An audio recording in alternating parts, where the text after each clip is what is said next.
Nous allons tout de suite poursuivre avec une présentation sur les innovations du projet de loi de finances 2025, bien sûr, et leurs impacts pour les PME avec M. Nicolas Yenoussi, directeur général des impôts du Bénin. Merci beaucoup. Je reviens donc pour présenter le contenu du projet de loi de finances pour la gestion 2025. Je rappelle que les travaux ont commencé au Parlement, les travaux en commission bien entendu. Le Parlement a déjà reçu mercredi dernier le ministre de l'économie et des finances qui a présenté l'ossature du projet de budget. Et les travaux se poursuivent avec, comme à l'accoutumée, les échanges avec les différentes organisations professionnelles du secteur privé, la société civile, les différents ministères, etc., etc. Lorsque les travaux en commission seront achevés, le vote du budget interviendra le 5 décembre prochain. Et comme d'habitude, nous aurons deux catégories de mesures. Les mesures qui modifient le code des impôts et les mesures hors code général des impôts. C'est, comme je le disais tantôt, les mesures hors code général des impôts qui constituent des mesures en général d'incitation à l'investissement et au développement des PME. Nous avons une mesure qui va être reconduite probablement, qui est la dispense de pénalité pour les propriétaires fonciers. Comme on l'a fait cette année, lorsque vous soldez vos arriérés d'impôts fonciers, vous n'aurez pas à payer de pénalités, intérêts de retard, etc. En dehors de cela, il y aura les exonérations en matière de TVA et de droits de douane pour l'ensemble des véhicules. Comme l'année dernière, les véhicules neufs, les petites voitures, les voitures particulières.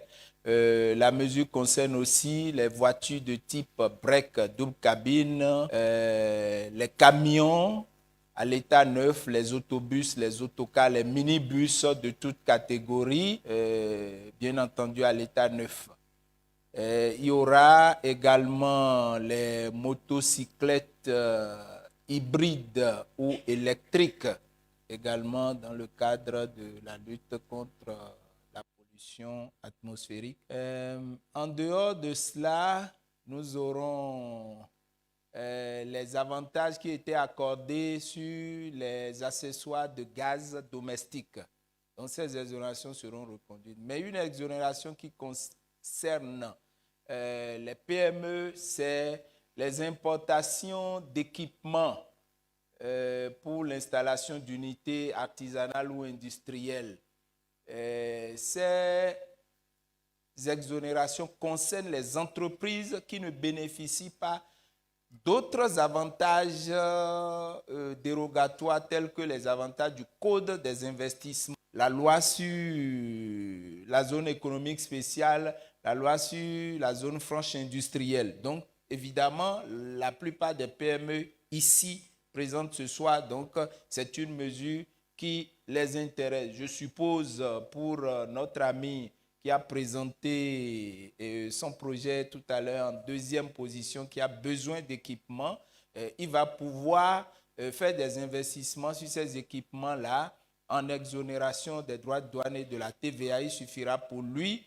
Il y avait même une condition, c'était d'adresser une demande à la pièce avec une validation du comité des investissements. Les députés avaient estimé l'année dernière que cette condition supplémentaire pourrait bloquer certains entrepreneurs et qu'il fallait sauter cette condition. Ça a été fait l'année dernière. Donc, c'est la mouture de l'année passée qui va être reconduite encore cette année. Donc, sans condition, ça doit pouvoir marcher.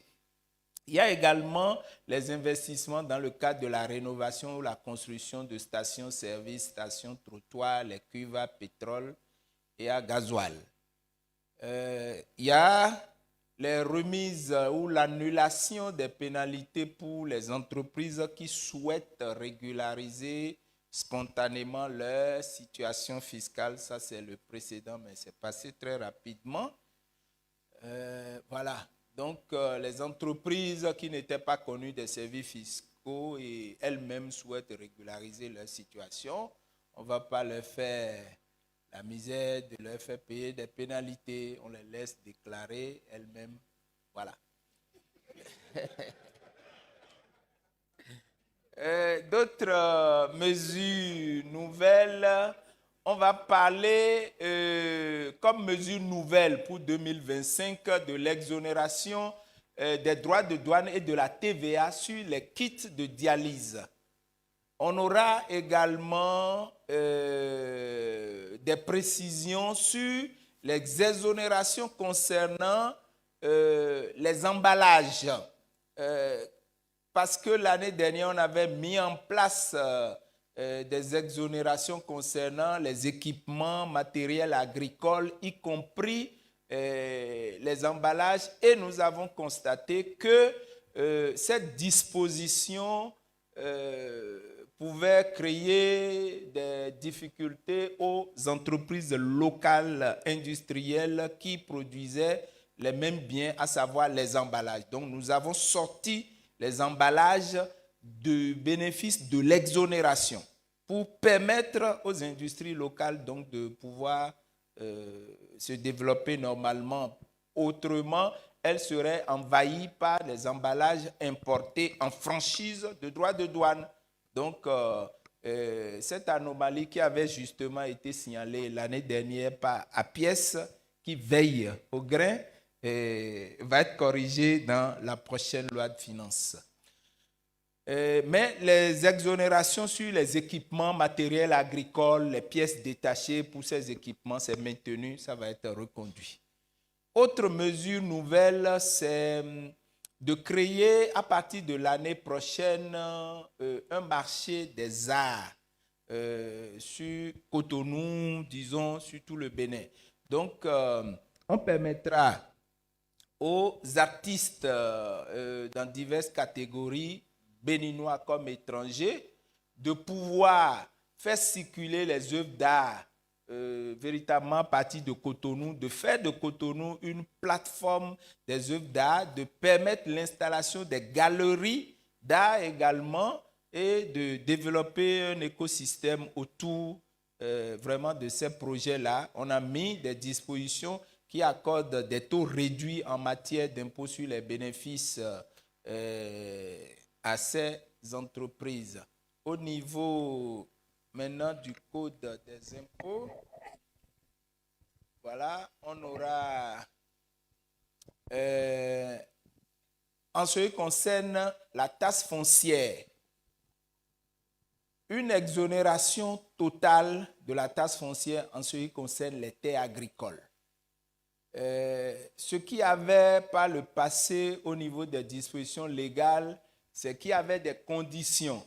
Les terres qui étaient exonérées, c'est lorsque c'est au moins 5 hectares, lorsque cela se situe dans un périmètre déterminé par les autorités locales, etc. Donc, toutes ces conditions sont supprimées. Dès lors qu'il s'agit de terres agricoles, l'exonération va jouer. Il n'y aura pas de taxe foncière à payer. Donc, la TFU foncier bâti ou foncier non bâti, dès lors qu'il s'agit de terres agricoles. La même exonération va s'appliquer aux terrains non lotis, ensemencés, plantés ou replantés en bois de toute essence.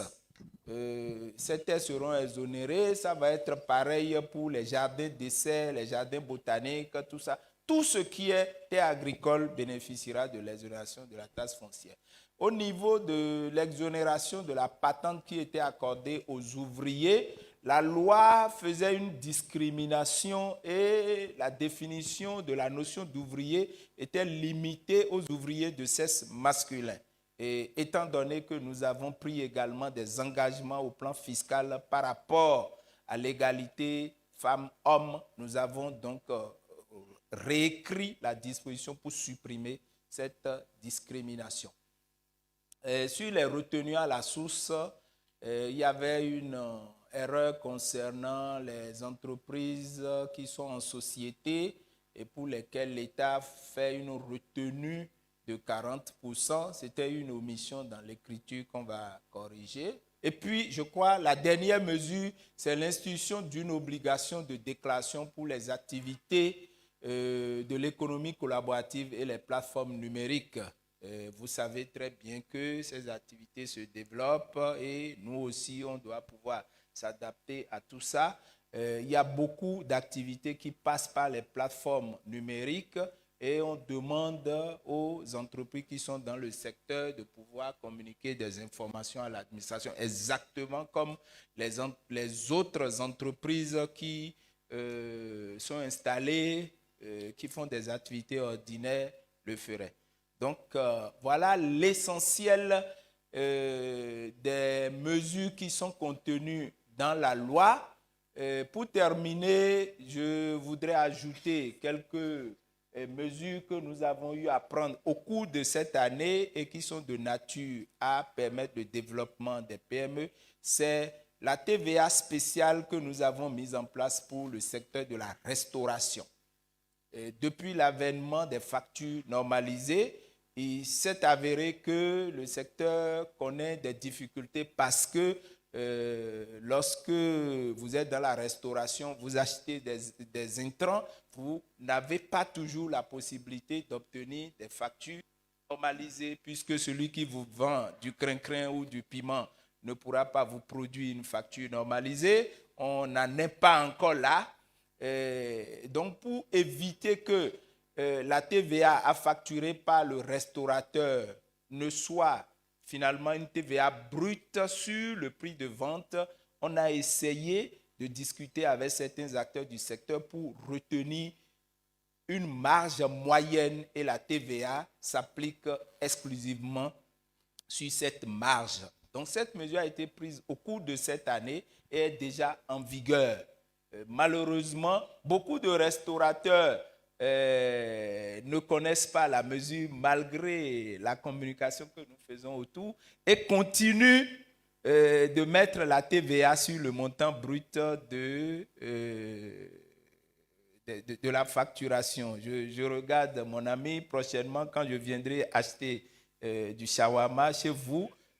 Vous devez bien appliquer la législation pour que le prix du shawarma, lorsqu'il était à 1000 francs, ça puisse passer à 900 francs. Je vous remercie.